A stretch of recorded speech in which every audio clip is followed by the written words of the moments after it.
A hilarious new stand-up special from comedy legend Jim Gaffigan, The Skinny, is coming to Hulu November 22nd. This Thanksgiving, see Jim in a whole new light as he gives you the inside scoop on everything from parenting teenagers to weight loss and gaslighting family members. For everyone in need of a happy hour, the new hilarious stand-up special, Jim Gaffigan, The Skinny, premieres November 22nd, streaming on Hulu. The holidays are all about sharing with family. Meals, couches, stories, grandma's secret pecan pie recipe. And now you can also share a cart with Instacart's family carts.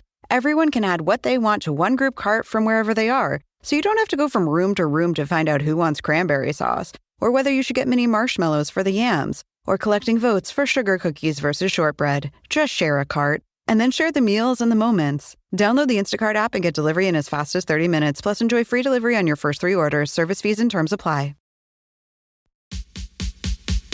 Ask me, ask Iliza anything. It's time to ask.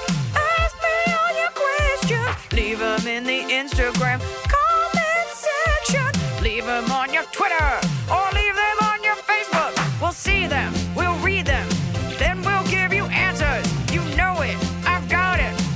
I've got the answer, you ask me. I'll tell you anything.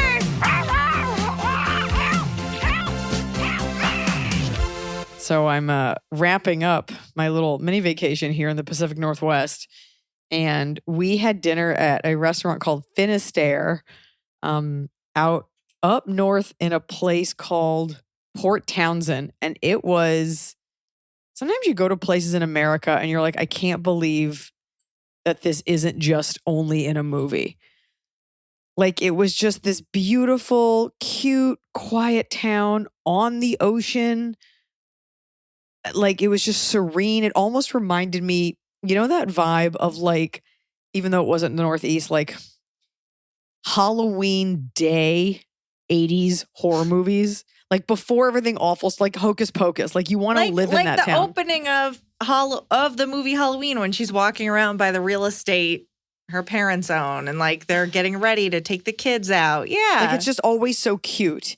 And it just, even in the middle of the summer, had that vibe of like, nice, cute town, 1980s USA. And I just was like, I could see how you could just move here and raise your kids and just kind of never go back on Facebook again. And it was just so dreamy. And it kind of also, the Pacific Northwest reminds me of where all the kids lived in Goonies, which was in Oregon, but like just that vibe of like quiet town, but without all the bad stuff. Anyways, loving it up here. I feel like a lot of people don't know about this, and I feel that people that live here are like, yeah, let's keep it that way. Yeah, don't tell people about the Pacific Northwest. Don't go telling no one about hidden pockets, but everything. All the cute little towns, all the little antique shops. It's just been real nice. So thanks for having us, folks, up here, and we'll be back to do a show in Seattle. Take us at iliza.com/tour. I have something I want to talk to you about. I'm wondering if you've seen it online or if you've been so offline in your vacationing. Have you seen these women, especially this one woman Girl called dinner? like Pinky Doll? Oh, okay. No, although, yes. The TikTok for like ice cream, Oh, yeah. gang, gang. It's so weird. And now because I looked at one, I keep getting these videos, and each emote I just learned, when someone sends an emote, they do it physically. They're worth like a cent, half a cent. You're just 10 cents. making money off of these creeps with like weird social disorders who will pay you to like act like a child. It all comes down to commodifying the idea of fucking kids as adults. Well, it's also, what's interesting about it is someone was like, well, couldn't you actually create a program where basically it's so built in, it's this happens so you do this. And they go, no, they're paying to make a human girl act like a robot, an AI. A robot baby. Because you notice it's not saying like, hey, drink more protein. It's doing baby noises. And I have to reveal something that is creepy, and because we live in a society that doesn't understand context and they don't read like captions, people are just like forever offended. When I'm with my daughter and I see the way she is naturally as a baby, you realize how much imitation, how often grown women, whether they realize it or not, probably not, imitate babies. whether it's the noises you make. Like, I'm not trying to be gross, but like when my daughter drinks milk, the noise she makes is the sound that like a woman giving a blowjob replicates in porn. Like that, like moaning in between, like, you know? Oh, I know it's gross that I did that, but even like the way that she sits or like holds her feet up when I'm changing her, like these are poses that like you see in porn. Like it's women infantilizing themselves. That's why there's the obsession with like barely legal, barely 18, women in pigtails, calling you daddy. Like when you really start to look at it through this lens, it's all about how can I make myself come off as innocent and as young as possible. In which case I prefer the robot. Hairless, yeah, but I'm saying the robot is still acting like a baby and it's still a guy being like, how can I control a woman? It always comes down to that. If you start to look at it through that lens, you start realizing like how fucked up this is and how not innocent it is. And it's not just like, oh, they're just dorks. It's like, no, they're just dorks that have been taught that like this is how to communicate with a woman. And then these women are like, whatever, I'll make money off of it. And it's like, chicken egg, you're both part of the problem. Yeah, it is tough because, yeah, I'm like, you know what? If someone's willing to pay you for you to go, ice cream, ice cream. Yeah. Like, okay. I mean, you will be a very empty person at the end of the day, just like everybody on the internet who did a thing by accident and now like that's your thing. Like I'm the girl that makes this face. Like that's why it's such a sad place. Like whether it is TikTok or some influencer account, like you did something and like now you're the person that has to cut up cucumber and dip it in peanut butter for your recipes. And there are people who find ways to like express themselves with it. But a lot of people are just fucking around hoping that something they do becomes a thing. And then like you're forever the woman that is just like, bake at 350, see you tomorrow. Bake at 350, see you tomorrow. Like the girl who did accidentally, probably like not realizing how weird she sounded, was like, it was something like Stouffer's lasagna and a Diet Pepsi, nothing like it. And like it kind of went viral because it was like, oh, that's so weird. And there's plenty of things that are like it. Her whole account is just her eating her sad dinners now. She's like, Hungry Jack fried chicken and a ginger ale, nothing like it. And you're like, once you've become self-aware, it's not funny anymore because the joke's not on you anymore. I could teach a class on this. I will say at 1 a.m. the other night was in bed looking at YouTube videos of a woman eating military rations from other countries. Oh, yeah.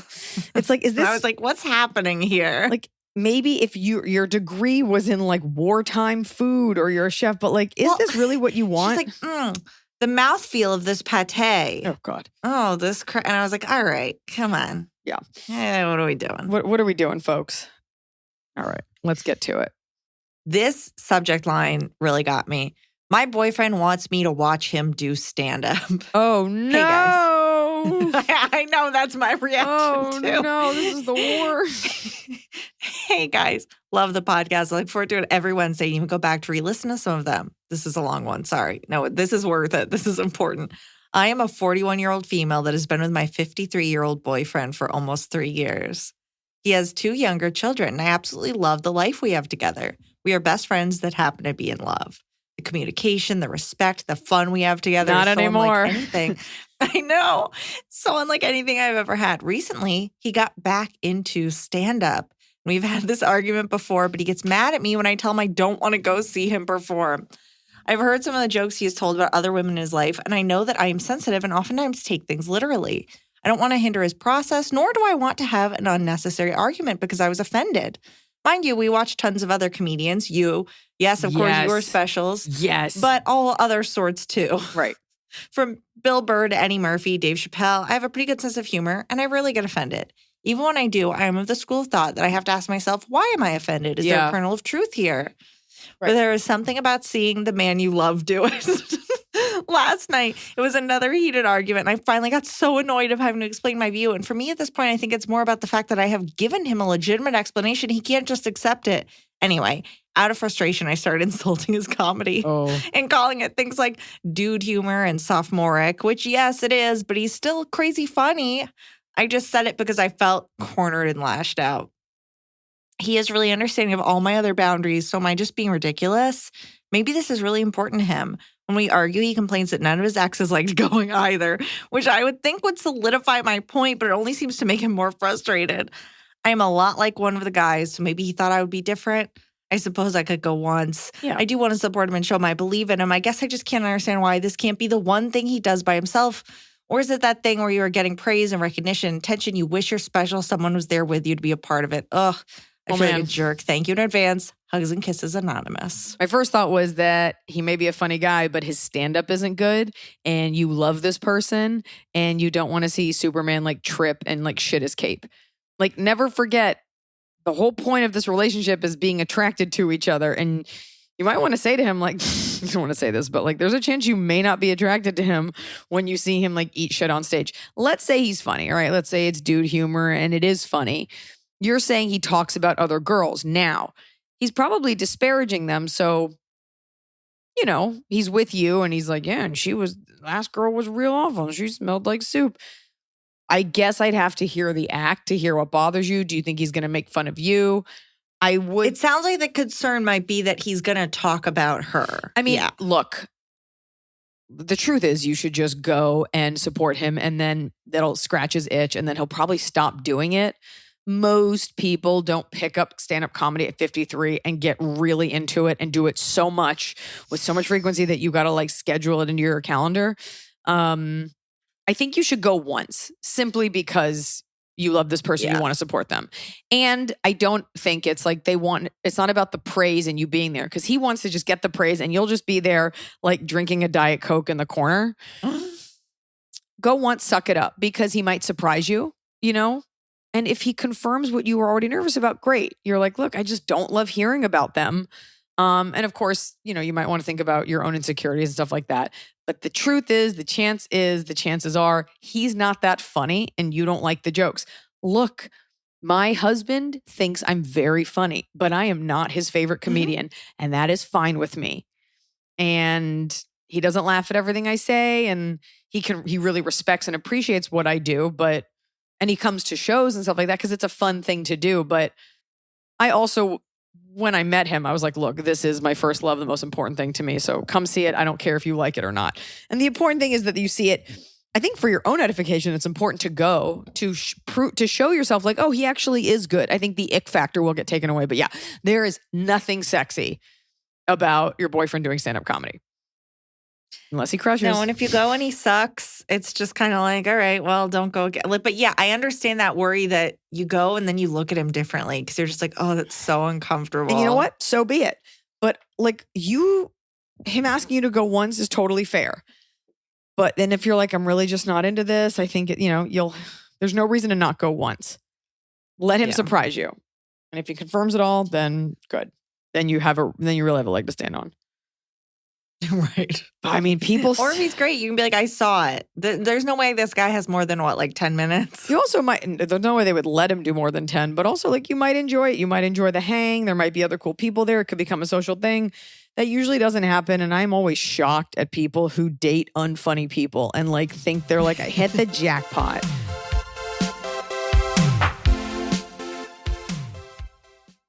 Fall has fallen. Winter is on its way. The days are shorter. But just because, they feel shorter.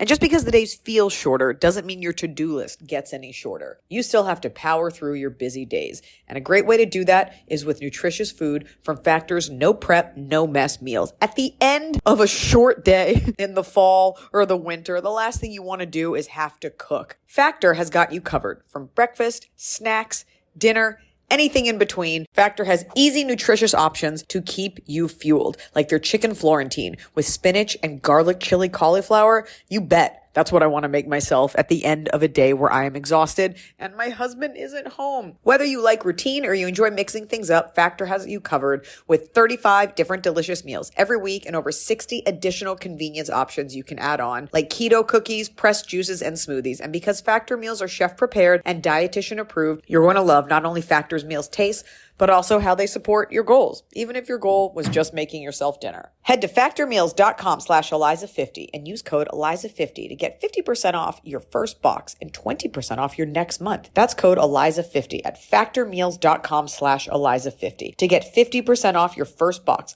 plus 20% off your next month while your subscription is active. The holidays are here. And for a lot of us, the holidays mean decorating, hosting, celebrating. For me, it means a lot of traveling. And nothing feels better year-round, but especially during the cozy holidays, than a restful night's sleep in soft, luxurious sheets. Boll & Branch's signature sheets are made with the finest 100% organic cotton, and they get softer with every single wash. You already know that I got Boll & Branch this summer when I needed breathable sheets to sleep in, but this holiday season, I'm actually gifting some of my friends and family Boll & Branch's Ultimate Softness Bundle. I get to choose a signature hem sheet set in any color, a signature hem pillow set, and a waffle bed blanket. And they're all getting juniper because I think it's a classy color. This way you know you have something nice to sleep on when you visit. It's the perfect gift for you and them.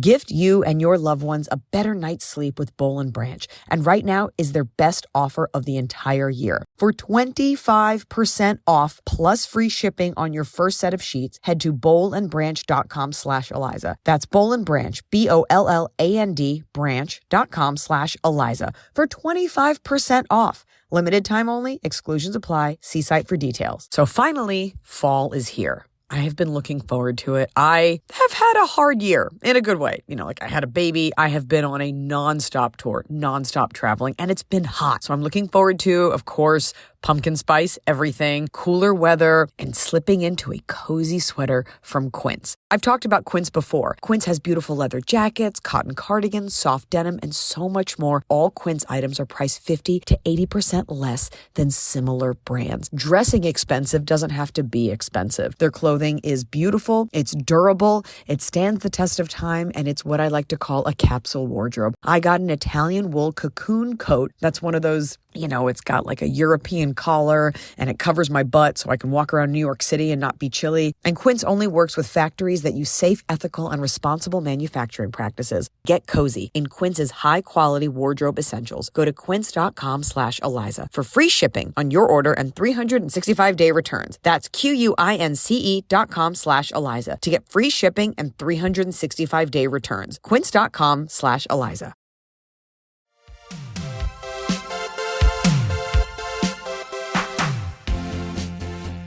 Hello, Team AIA. Workplace drama abound, so let's get into it. Let's do it. The subject of this email also caught my eye. I hate my assistant. Sorry, Noah just came in and he had his hand outstretched and I saw 3 little black pellets. And I coincidentally just bought a bag, a little mini bag of Charleston Chew balls. I guess they make balls now. And I was like, I'll try this. And I didn't like them, but I ate them anyway. And I left some downstairs. And so he came with his hand. I go, I'm okay. He goes, what? They're wild Pacific blackberries. I was like, oh, sorry. I thought those were the Charleston Chews I left downstairs. Of course, he comes in with fresh blackberries from the garden. And I'm like, I thought those were my Charleston Chews. He brought you fresh berries. Fresh berries. And I'm like, that must be my candy. All right, let's get to Your it. weird candy. My weird candy. But you know what? I actually thought of you. I was like, I'll try the Charleston Chew balls. Because if I don't like it, it'll be okay that I don't finish it. And I remembered our conversation about Butterfinger BBs, how those were never as good as actual Butterfinger. So I bought them hoping they wouldn't be as good. The truth is they're the same. And I ate the whole bag, I'll be honest. Okay. There's only a few left. All right. Okay. This email is, I hate my assistant. Hello, Team AIA. Workplace trauma abounds, so let's get into it. I'm a freelance theater artist in New York City. But there are 2 regional theaters in other states that do multiple shows every season. We'll call them Theater A and Theater B. Theater A provides assistants for me every time I have a contract there.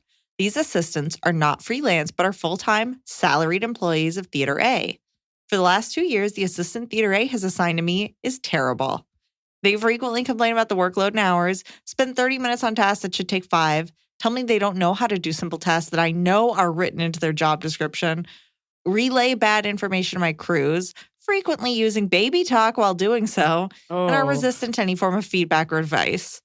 Before I start a job, I send ahead a list of tasks I want to be completed by the time I get there, but every time everything is either incomplete or done incorrectly. I've had a few conversations with this assistant asking them if this is an industry they want to be in, given that they seem to hate everything about their job. But they've told me they're experiencing burnout because they've outgrown the position and learned everything there is to know. I've also had meetings with their department head about these issues, but the department head is conflict adverse.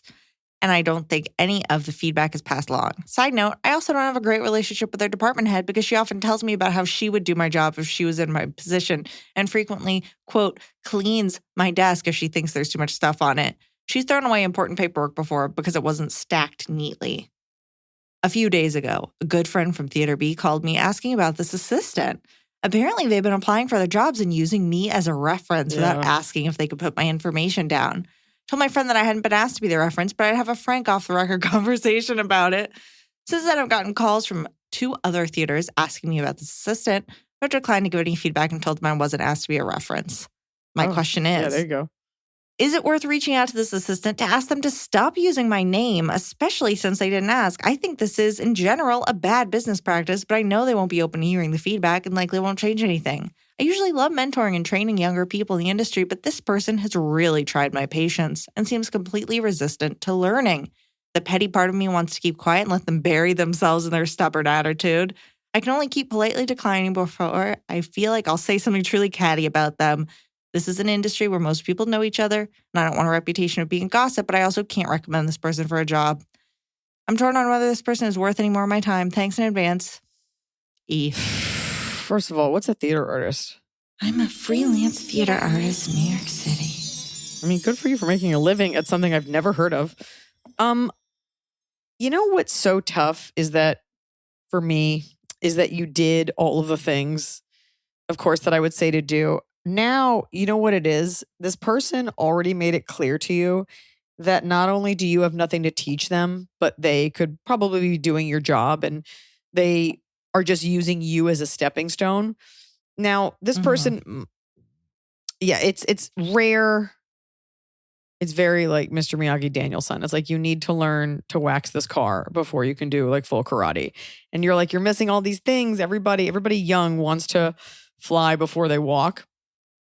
And they might be incredible and you have no idea. But the truth is the professionalism, and this happens with younger generations and just young people in general, that's what's missing. She didn't come to you and say, I would like to use you as a reference. At which point you would, who knows what you would have said. But what's wonderful about all of this is you never have to have this conversation with her because she already went ahead and did the thing that she should have asked your permission for.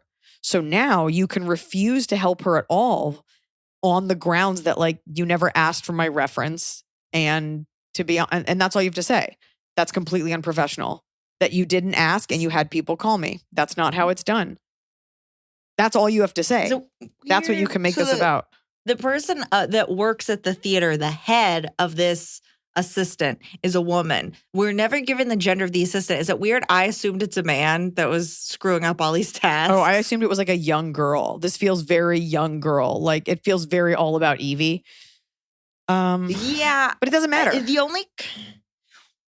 I think you can let it lie. And then when you say, I didn't give permission for me to be the reference, that's a reference. You know what I mean? There you go. But the only thing is, you're not allowed, if you were their actual employer, you're like legally not allowed to say anything. You basically only confirm whether they've worked there or not. There's like all these things. You can't give a real reference, basically.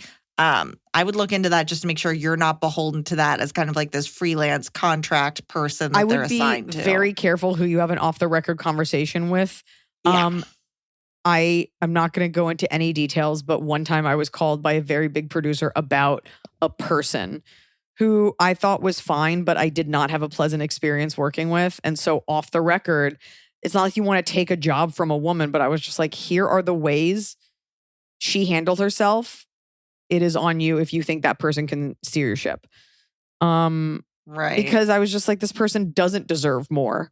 And you don't like this person. And they're bad at their job. It's not like she was trying and she can improve and you want to help her. So all you say is what we said, which is they never asked for permission for this reference. That's it. And if it's a best friend or someone you've known forever, you can, don't put anything in an email, obviously, but you could over coffee or over the phone. But that's it. Oh God, it reminds me of Tar. Yeah, how she like badmouthed everyone. And the woman killed herself. Which you're not allowed to do. Well, but you are allowed to and then she had to go delete those emails. But if the person, you know that you can get a reference from them, they're nice about it. When I had to ask you, when I asked like your manager, when I asked like other people, everyone's always been so kind because they're people I knew would give me the reference. Yeah, this she person knew. isn't asking because they know. It's one of the two. It's like I always say, no. either you're stupid or in on it. Either she's so unaware and up her own ass and thinks she's so incredible that she's like, I'll just get a reference. She owes it to me. This is what bosses do. Or she knows you wouldn't, which is why she ran around you, which is insane because it's like, what do you think you're going to say? And since I guess Emily's saying you can't be like, this girl's awful, what you can say is, I'm unable to give a reference because one was not requested. Or whatever you want to say. She never came to me to be a reference, but she took the liberty of putting me as her reference. I hope that answers your question. That's it. Next question. Right. Oh, we fixed it. Hello. I have watched all your comedy specials on Netflix multiple times, but I have yet to see you in person. Come to Connecticut. CT is Connecticut, right? Yeah, Emily. Yeah, you unpatriotic dog. I just recently discovered your podcast and love the straightforward advice you give. I am a 42-year-old woman, wife, and mom. I've been going to the same boot camp / CrossFit gym for the past 5 years.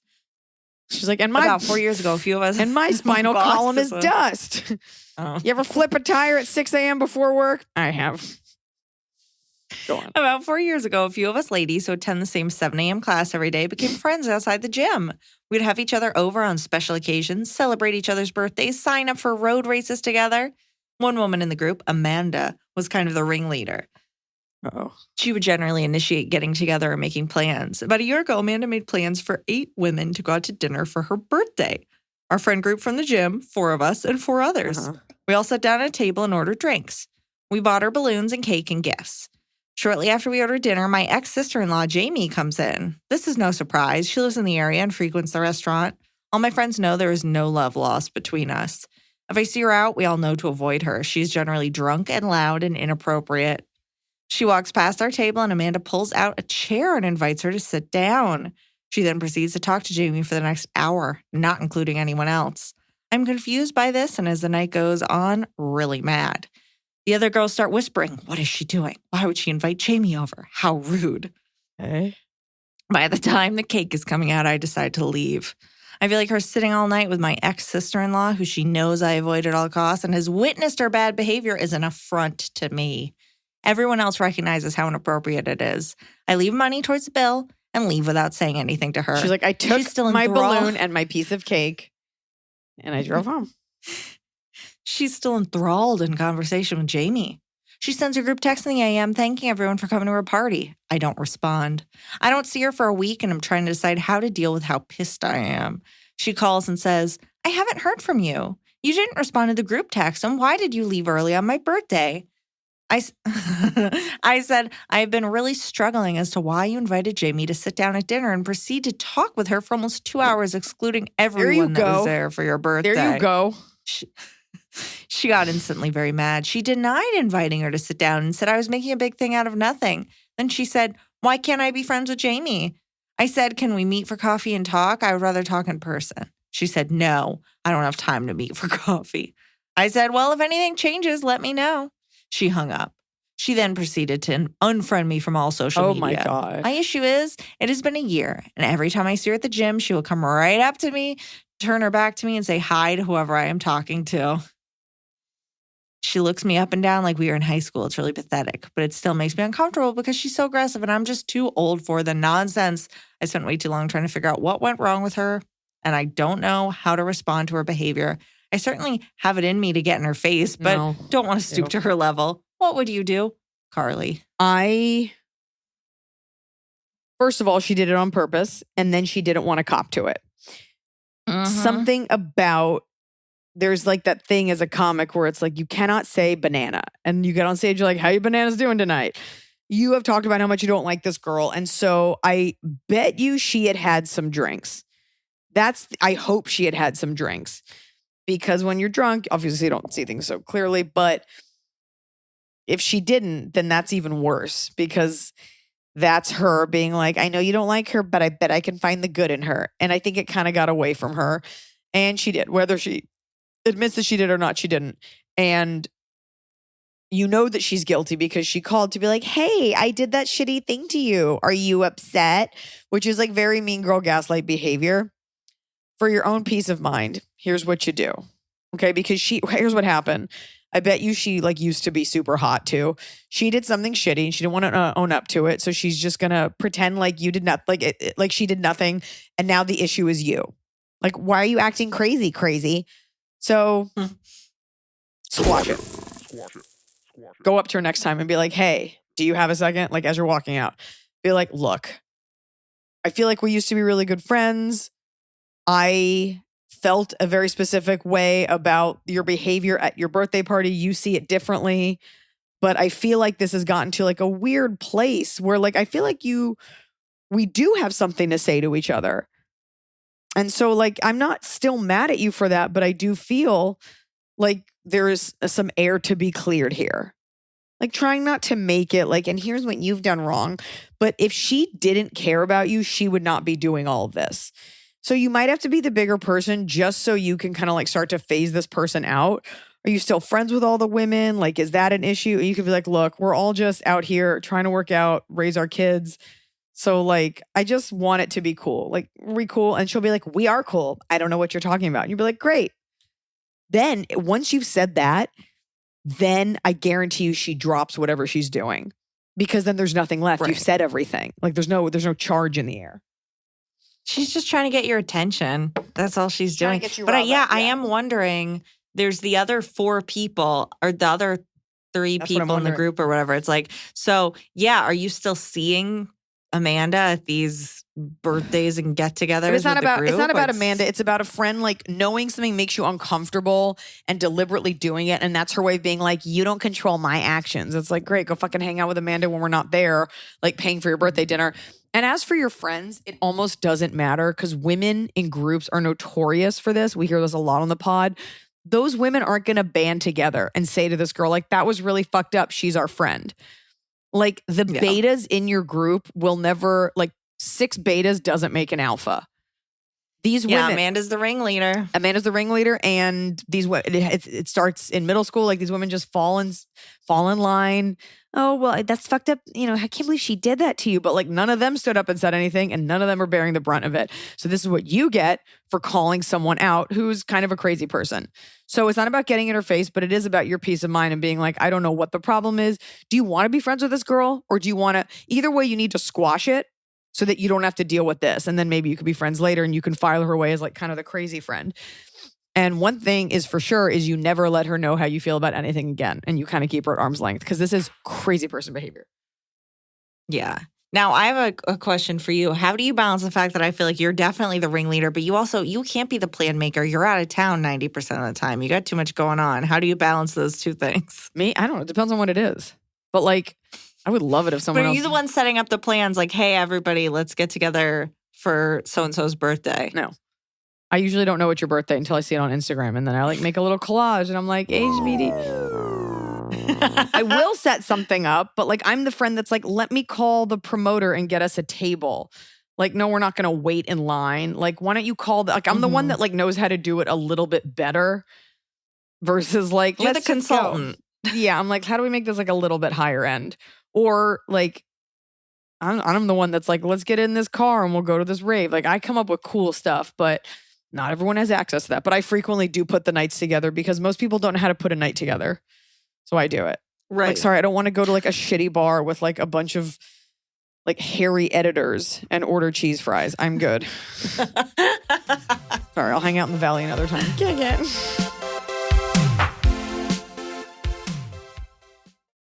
A hilarious new stand-up special from comedy legend Jim Gaffigan, The Skinny, is coming to Hulu November 22nd. This Thanksgiving, see Jim in a whole new light as he gives you the inside scoop on everything from parenting teenagers to weight loss and gaslighting family members.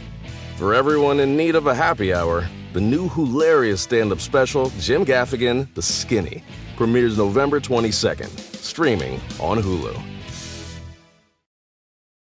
Everybody sleeps, but no two people sleep alike. At Coop Sleep Goods, we celebrate the way you sleep differently. We believe everyone deserves a great night's sleep with their own pillow. And the adjustable, customizable Coop pillow makes it easy. Whether you're a side sleeper, back sleeper, or even a starfish, we've got the perfect pillow for you. Crafted with our innovative memory foam and microfiber fill, our hypoallergenic pillows adjust to you, not the other way around. Just tailor the fill for the perfect fit. Add some in, take some out, until your pillow's just right for you. See why luxury hotels and spas worldwide feature Coop Sleep Goods and why we have tens of thousands of 5-star reviews. With our 100-night risk-free trial, you've got nothing to lose, except those sleepless nights. Get up to 50% off selected items during our Black Friday Cyber Monday sale when you visit coopsleepgoods.com/comedy. That's COOP sleepgoods.com/comedy.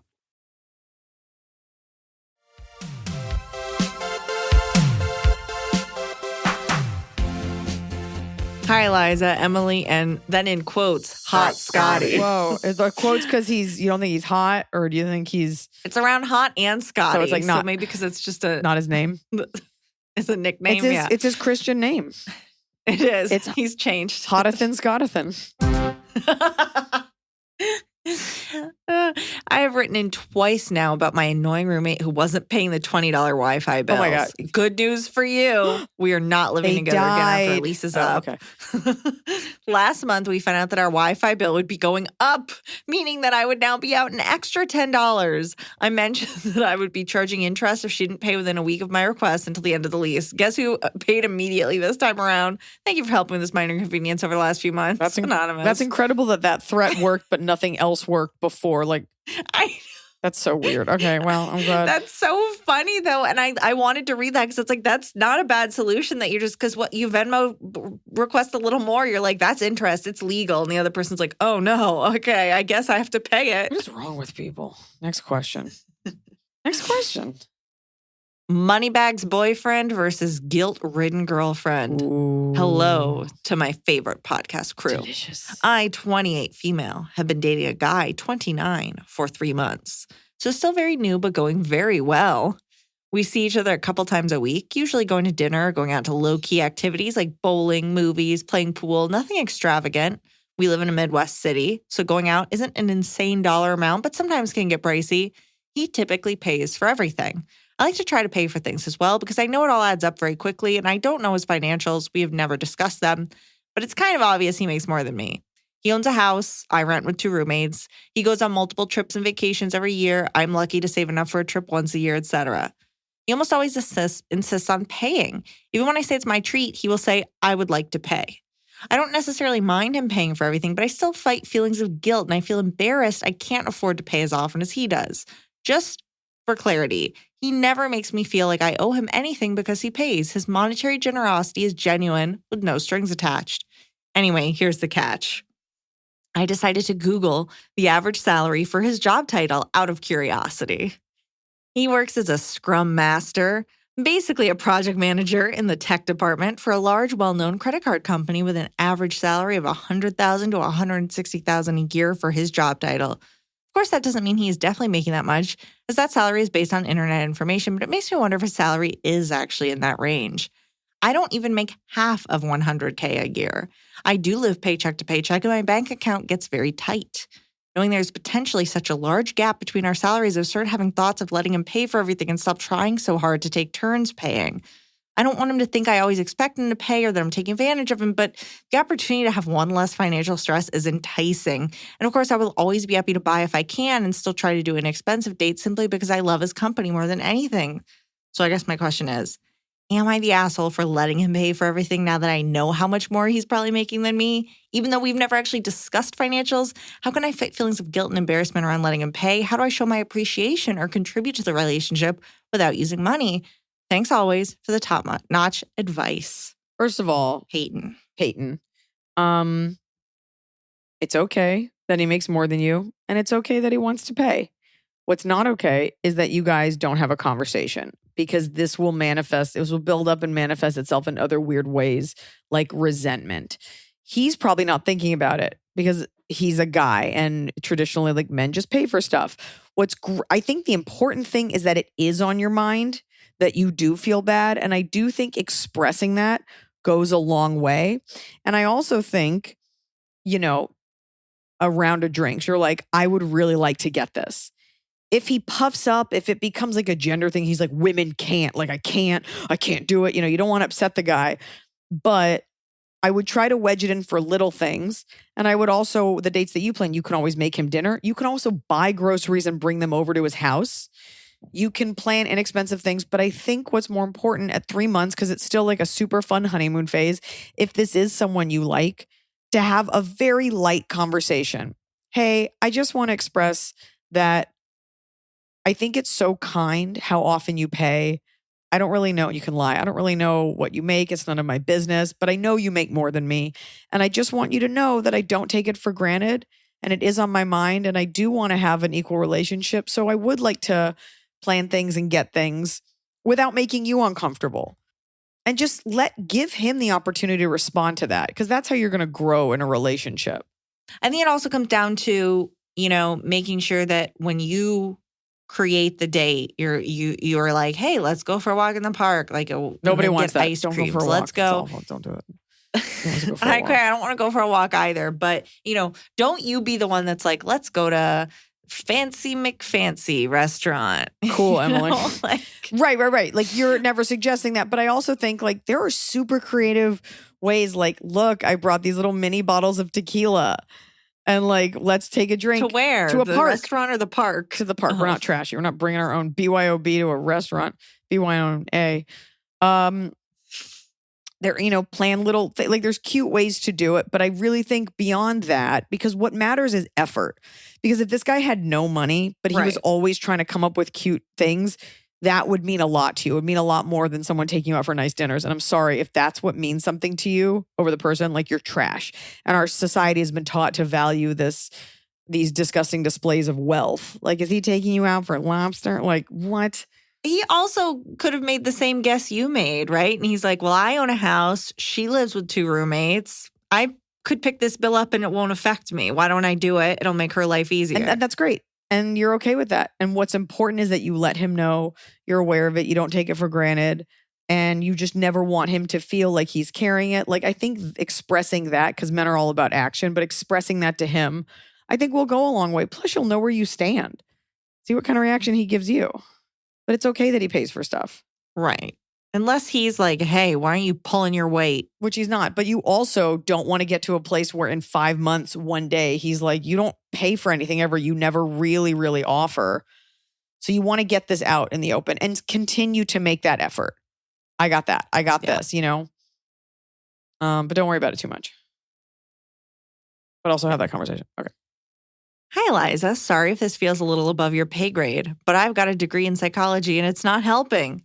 This kind of question is pretty off-brand for you, but I respect your advice so much. Oh, Growing up, I, 33 female, thought my family was healthy and functional and that what went on behind closed doors was normal.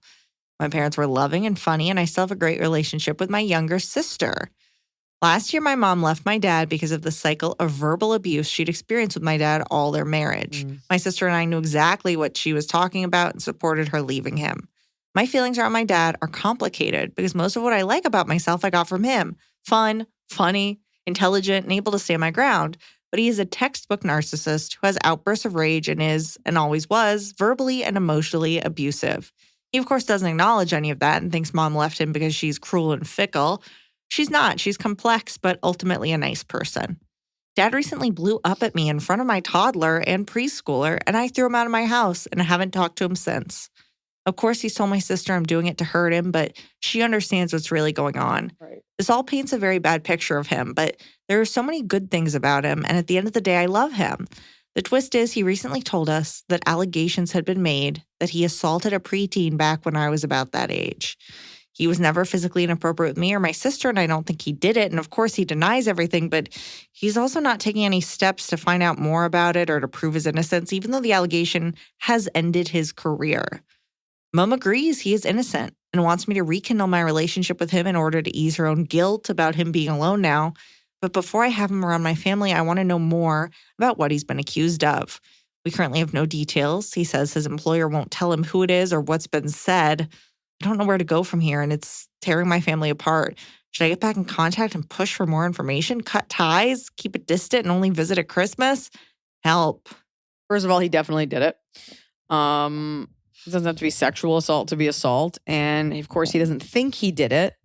Because nobody who does that kind of stuff ever thinks they do. Or he kind of is like, yeah, that sounds like me.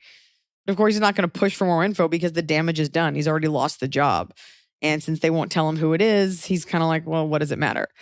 But this isn't about that. It's about you being heard and saying what you need to say.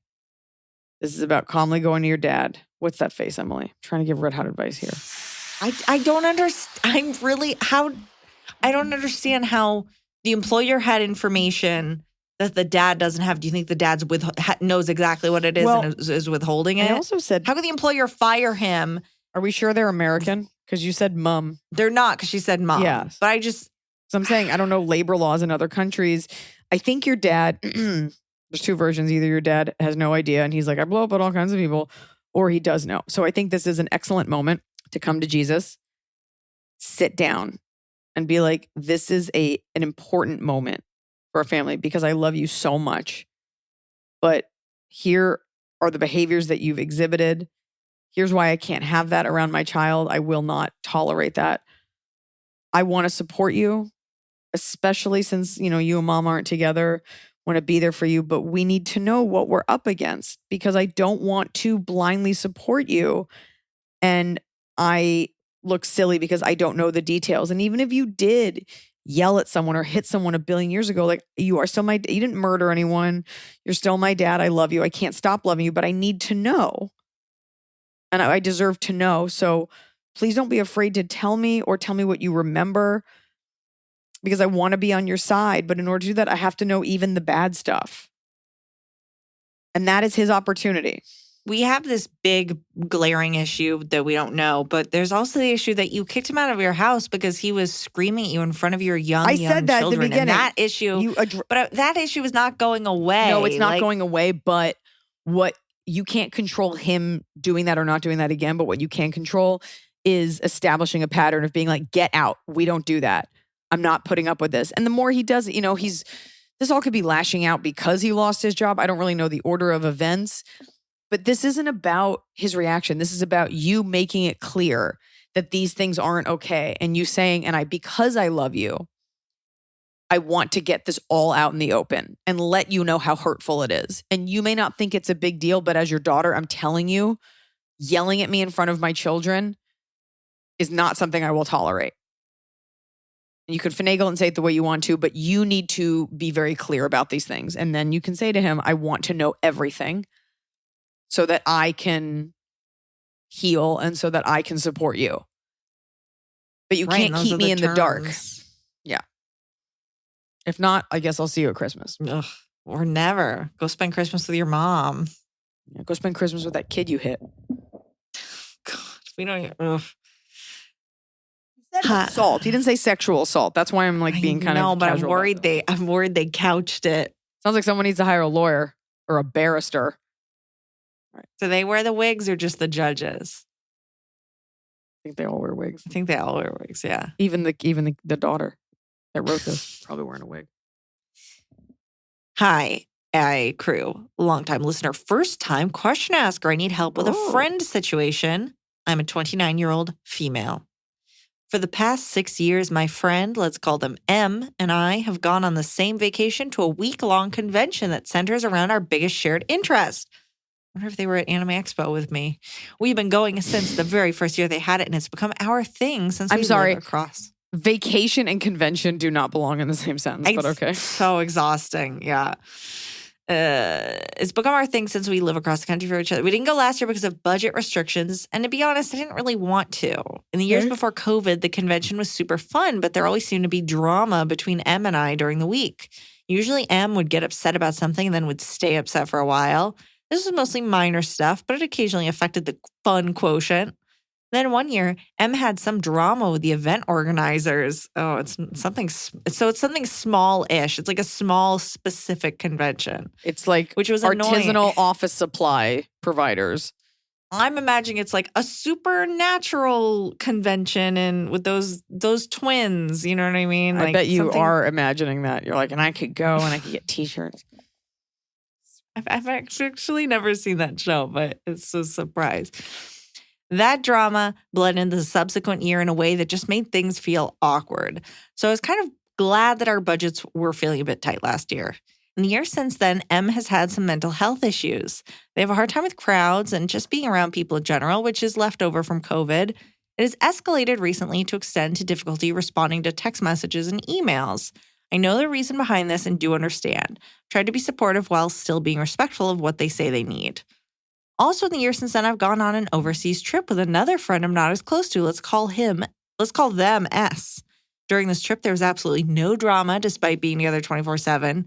We had an excellent time. We had discussed doing something for S's birthday. It's the big 3-0, and I recently realized that their birthday is the same week as the convention. I asked if S wanted to go, and they are super pumped about it.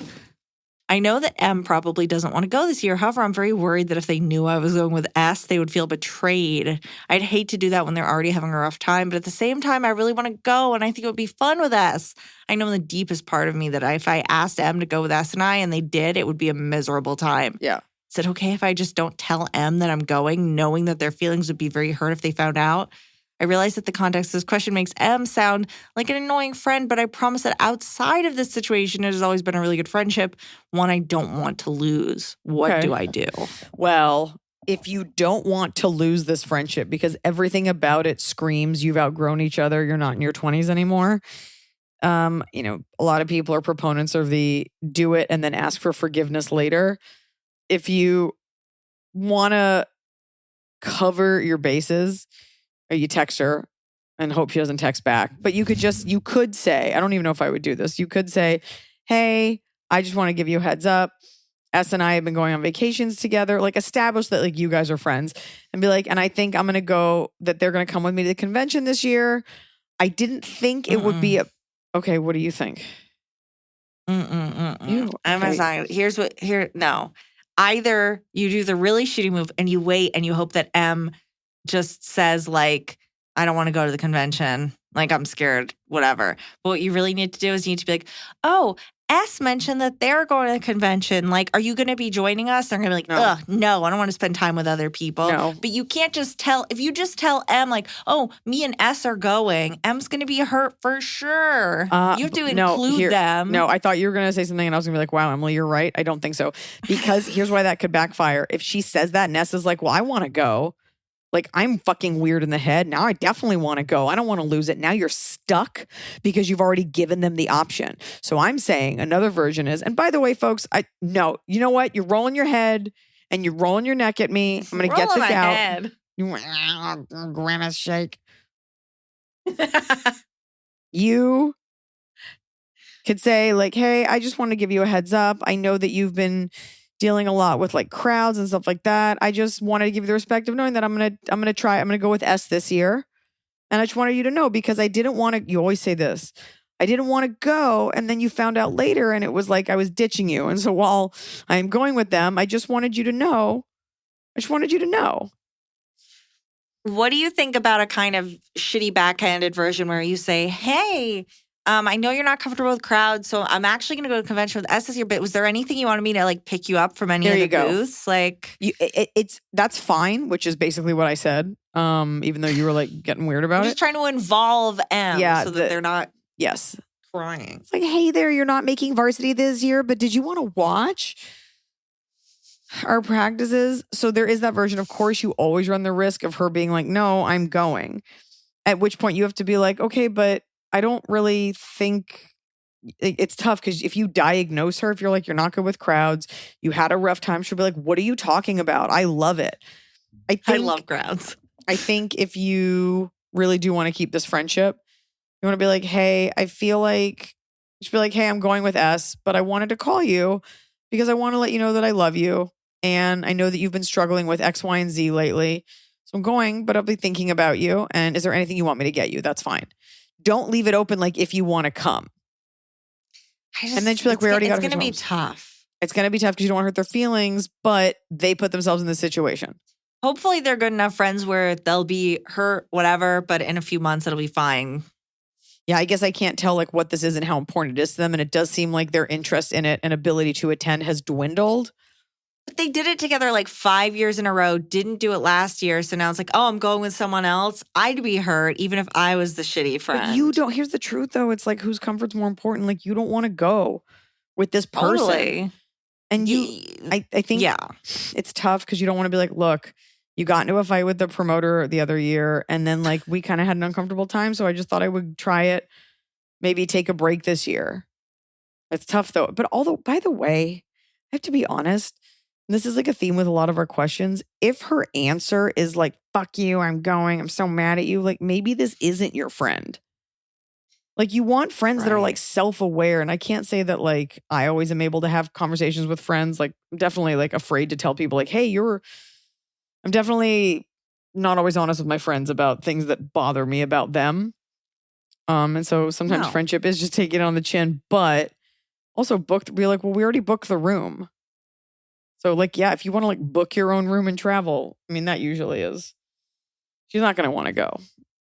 I wonder if you can come up with like, hey, I'm going to the convention with S, but I was thinking like you and I, there's this new restaurant, there's this new spa or something that's local, that's one day, that's not 5 days in another city. Let's go do that. You could say that. You could say that or be like, and because I know that you have X, Y, and Z with crowds and like the two other things that this convention is.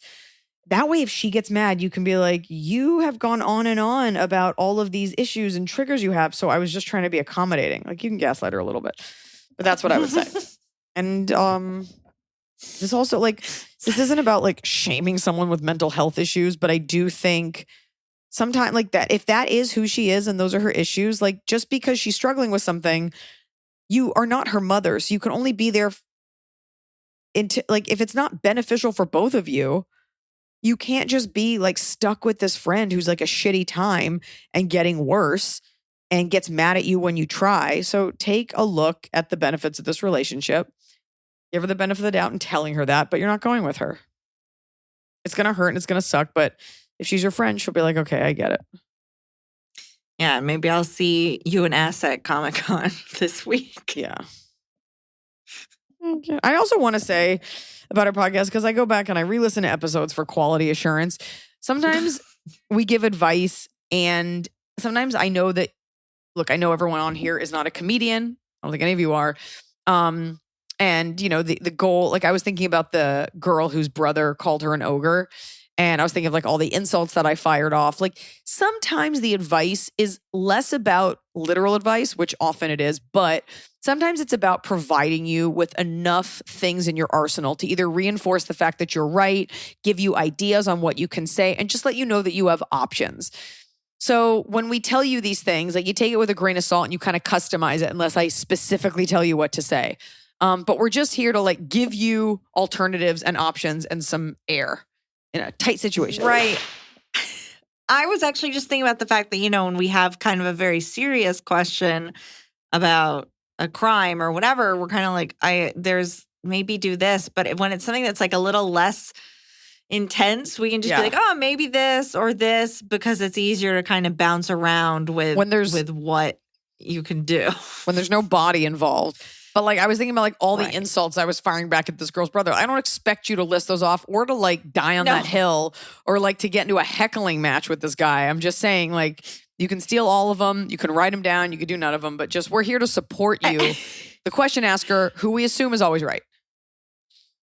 I love that you've spent the last week really worried about the girl and her brother's relationship, while I feel like the people with septum piercings have just been left out in the cold. No, you guys got to take those out. Top of the cob. It's the top of the cob.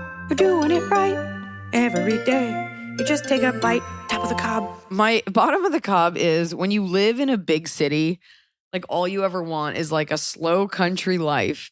And then when you get out to a more rural area, a smaller town, more country area, you realize that you actually can't live like this because people... Like we went to multiple stores to have them either be closed indefinitely, closed just that day, closed randomly. We called one guy, we're like, hi, we are out in front of your store and it says it opens at 10 and it's 10:30. And the guy didn't even say sorry. He was like, yeah, I'm at a meeting. And I'm like, okay, like, and no desire to be like, and here's when I'm back. So sorry I missed you. And then some dude gets out of a truck. Oh, so the guy's like, I'll call JD. He's probably there. calls some guy who gets out of a truck in the parking lot. And we're like, hi there. Like, we're just trying to give you money. And he goes, yeah, I saw you guys looking around. Anyway, we're closed now. So it's just that thing where like, you always want a slower life. But when you get the slower life, you're like, oh my God. Like, doesn't anybody want money? Like, how are things just closed on a Friday at 1:00? And so it's that. It's like you get this trade-off of like people that will give you a hitch and hang your wagon, people that'll help you out. But people, sorry, it's just closed on a Wednesday at 3. Just decided to close it up. What you want to do is make a left. So I've said this before, but it's like when you visit Europe, how like the first week, you're just like, this is it. Oh, it's so relaxing. And by the second week, you're like, I cannot be at lunch for 4 hours. I need la cuenta, por favor, ASAP. I need l'addition, s'il vous plaît, ASAP. Merci. What are you asking for? La cuenta, por favor. I'm asking for the fucking bill. So I've been at this cafe drinking one cafe for 6 hours. Sandwich took an hour. Gotta get home. I can't live here. All right, go ahead. That's my bottom. Fan, bottom of the cob. When two-factor authentication adds multiple minutes to logging into anything on your phone, made even worse if your iPhone doesn't autofill the 6-digit code and you actually have to remember it. We aren't protecting nuclear launch codes. Why? Love the pod. Thanks, Katie K. I hate how face technology doesn't recognize you with sunglasses. You're just like, okay, it's me. Open my fucking phone. Like Apple Pay, almost, you're just like, hold on, I gotta type in my thing. Has anybody else noticed if you type in your Apple password too fast, like the code to your phone too fast, sometimes it like doesn't go as fast as you and then you end up like hitting the wrong number. I do it so fast. Okay, what's your top of the cup? Or yours? My bottom? Yeah. My bottom of the cob is while we were recording, my cats were involved walking around and I noticed a big cut on Iles's like inner ear. I'm just like, oh, like now I'm going to worry about it. And I know, here's the thing. Here's the overall overarching bottom. I know it's probably nothing, right? Yeah. I know intellectually it's a cut. It'll heal. But I am not going to stop thinking about it until it's gone. Even though I'm telling myself, what's going to happen? It's a cut. If it looks like it's getting worse, we go to the vet. But for now, I'm going to, what's the phrase about like, don't borrow trouble? All I do is borrow trouble, and I live in constant stress. It's because you're bored. It's because you don't have much going on. Because I get that way when like people like they only talk shit because they don't have their own lives. I'm like, that's absolutely right. I get very petty when I'm bored. Well, you know what? The term is a watched cut never heals.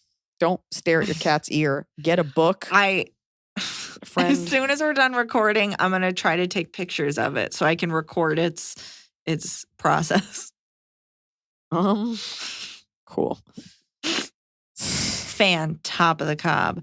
Hi, Iliza and Emily. Got tickets today to see Iliza in Boston. Yes. That ain't the tip of the kip. I don't know what is. Was bummed to miss her in Northampton, but random ass location I entirely understand and don't expect it again. Works out just fine. I can dork out at the Science Museum on Saturday. Catch you at the Garden. Love the pod. Plays on loop in my ear while slinging utility poles and transformers at my job with an electric company. Thanks, guys. That's awesome. And for those of you listening, if you don't already know, I am playing the TD Garden in Boston as well as Ball Arena in Denver coming up this fall. And it's filling up. You gotta fill. Look, I'm no Taylor Swift, but we're filling up that arena. And I'm probably coming to your city regardless of where you live. Tickets at iliza.com/tour. And we're working very hard on the 2024 dates. And I was made acutely aware of how not checked in the bulk of my fans are when we posted working on 2024. Where should I go? And everyone listed off all the places that we already are selling tickets to in 2023, which made me want to block a lot of fans. So get the tickets. Never ask me if I'm coming to your city because the answer is yes. My top of the cob is how extra bonded I get with Tianfu when we travel and how extra melty she gets. And I think there's no better, warmer feeling in the world than when a dog like curls up. Like if you're laying like in a fetal position, like to sleep, and a dog curls up and rests their butt either on your shins or on your like pelvis, like they just back up into you. And sometimes she falls asleep like that. And I just love being sweet to her and caring for her. And I just love when she like melts into me. She feels so safe. Aww. Angel mouth. My top of the cob is a follow-up to last week's bottom of the cob. Red hot update. People reached out very nice to me about my anger at Facebook Meta having to change the username. Guess what? It did not change the day I wanted it to, but 24 hours later, still had not changed, had not gotten a reply to 5 emails. I sent a nice little email. I was very proud of myself. I had been asked 18 different questions every time I did something. They're like, we need this other info. I put one email together. I said, here is the ad ID. Here is my email. Here is the current account. Here is the link. Here's the account I want it to be. Here is this. Yeah. And within a couple hours, I got a call from Facebook and they said, hey, we just changed your account for you. Can you just pull it up and verify and make sure it's good? And I opened it and I said, it is changed. And in that moment, as I'm talking to that man, I'm like, thank you so much. Thank you for doing this for me. Da-da-da. All that anger I had at the faceless customer support evaporated into my very real loyalty to this man who called me on the phone and said, okay, someone fixed it. I love that. And I was like, yes, everything is okay now. Now just to change a different account. It's like almost like good. all the hours lost don't matter because you got it done. Exactly. Like I wasted so much time. I sent so many emails. They were so dumb in all of their replies. But because they did it, I was like, oh my God, thank you. I am so grateful to you. And I genuinely was. I wasn't putting on, I genuinely was like, oh my gosh, thank you so much for handling this for me. Even though it's like, well, shouldn't he? But also I was grateful. Real gratitude versus like, hey, thanks so much. It's important. Folks, I will be at Yokota. I will be at Yokosuka. I will be at Iwakuni. So those are the 3. They're all different branches of the military. Hopefully we can go up with the show in Tokyo, non-military. And then I'll be in Hawaii. So get your tickets at iliza.com/tour. Coming for you, Pacific. And remember, it's like we say out here in the country, when the berries are plump. It's not a Charleston chew. Oh, that's good.